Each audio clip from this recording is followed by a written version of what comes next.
నాకు ఈ ప్రపంచంలో అన్నిటికంటే ఎక్కువ రాజేనండి. ఆ రాజు కోసమే నేను ఫైట్ చేస్తున్నాను. వస్తాడో రాడో తెలీదు. వస్తాడని నమ్మకంతో ఫైట్ చేస్తున్నాను. నా ప్రేమ నిజమైతే వస్తాడు అన్న ఒక హోప్‌తోనే ఉన్నాను. అలాంటి ఒక టైంలో నేను వచ్చి ఫైట్ చేస్తుంటే రాజని నేను చూడాలో, లేకపోతే ఇటు సొసైటీ చేసే మాటలకి చూడాలో, థంబ్‌నెయిల్స్ చూడాలో, కామెంట్స్ చూడాలో, ఇవన్నీ నేను తట్టుకోలేకపోతున్నాను. దీనికి తోడు ఈ లాయర్‌ల నిన్న మాట్లాడిన మాటలకి వాళ్ళ పేరెంట్స్ అప్రోచ్ అయ్యారంట. మరి వాళ్ళ పేరెంట్స్ త్రూ చూస్తున్న లాయర్ మరి నాకు ఎందుకు నిన్న మాట్లాడారు, ఇవాళ పొద్దున సపోర్ట్ ఎందుకు లెటర్ నన్ను సేవ్ చేయాలని మాట్లాడారు, ఇప్పుడు ఇందాక వీడియోలో మరి నన్ను తిడుతూ మాట్లాడుతున్నారు. ఒక హాఫ్ అన్ అవర్లో ఒక మనిషి మైండ్ సెట్ అలా మారుతున్నప్పుడు ఇంత బాధపడుతున్న నేను నా మైండ్ సెట్ ఎందుకు డిప్రెషన్లోకి వెళ్ళనండి. 10 సంవత్సరాల నుంచి ఒక మనిషి పొద్దున లెగిస్తే సాయంత్రం నా లాస్ట్ చూపు అతను అవుతాడు.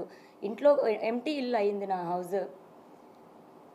ఫస్ట్ కంప్లైంట్లో మీరు రాజ్ తరుణ్ పైన చర్యలు తీసుకోకుండా తను నాతో కలిసి ఉంటే చాలు అని అన్నారు.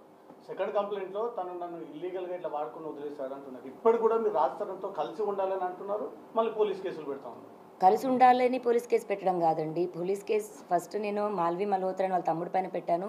నన్ను బెదిరించారు. అది కూడా ఇంకా కంప్లైంట్ ఒక్కసారికి రాలేదండి. ఇప్పుడు వాళ్ళు ఉన్న 6 మంత్స్ అంటే నాకు విషయం తెలిసిన 6 నెలల తర్వాత ఇంకా నేను భరించలేక బయటికి రావడం జరిగింది.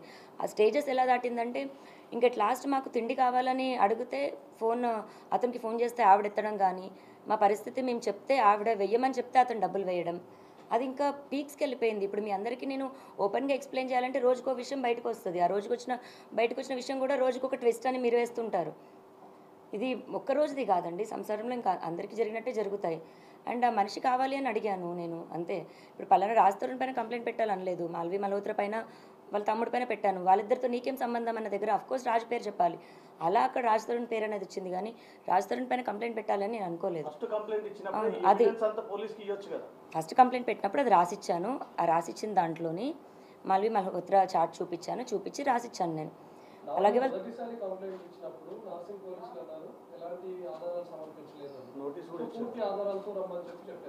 సెకండ్ టైం మీరు వెళ్ళినప్పుడు ఆల్మోస్ట్ 150+ ఫోటోగ్రాఫ్స్ ఎవిడెన్స్ అన్ని కూడా మీరు సబ్మిట్ చేసినట్టుగా తెలుస్తుంది. ఇప్పుడు నార్సింగ్ పోలీసులు ఏ విధంగా వ్యవహరిస్తున్నారు? రాజ్ తరుణ్ని కాంటాక్ట్ అవుతున్నామని ఏమైనా చెప్తున్నారా? రాజ్ తరుణ్ పైన కేసెస్ పెట్టామని ఏమైనా చెప్తున్నారా? రాజ్ తరుణ్ని అదుపులోకి తీసుకుంటామని అసలు నార్సింగ్ పోలీసులు ఏం చెప్తున్నారు?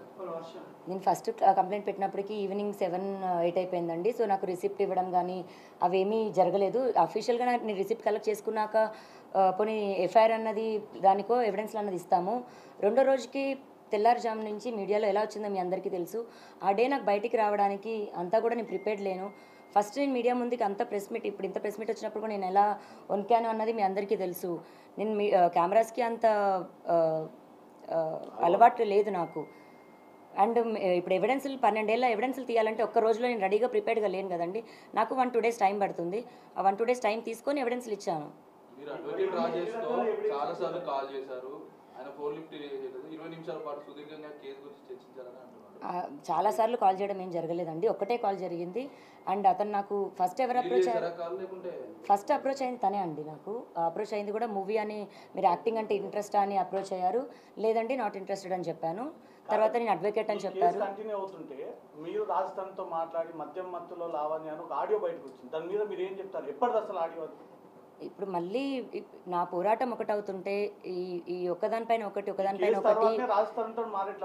లేదండి. అది లాస్ట్ ఇయర్ సెప్టెంబర్ దండి ఆడియో. అది ఆ లాస్ట్ ఇయర్ సెప్టెంబర్ నుంచే నేను మెంటల్గా ఇల్లని ప్రూవ్ చేయాలి అని ట్రై చేస్తున్న టైంలోని 3 రోజులు నాతో అతను చేసిన ఏదైతే బిహేవియర్ ఉందో అప్పుడు నేను ఇంకా తట్టుకోలేక బర్స్ట్ అయ్యి నేను రియాక్ట్ అయ్యి నేను అలా అతను నాకు చేసిన బిహేవియర్కి నేను తిరిగి ఇచ్చింది. ఈ బొల్ల పగిలిన ఇన్సిడెంట్ తర్వాత కాలేదు.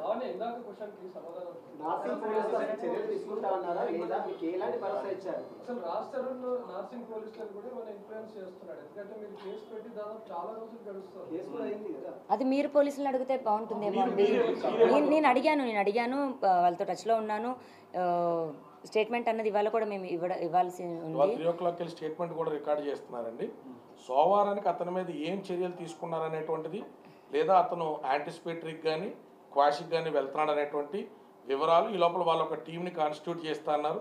రాజ్ తరుణ్ వేరే బోర్డ్స్ అయితే ప్రస్తుతానికి వాళ్ళకి అందుబాటులో లేవనేటువంటిది మా అడ్వకేట్స్కి ఇచ్చినటువంటి వివరణ. ఆ డిఏ గారు 3 కలుస్తారు.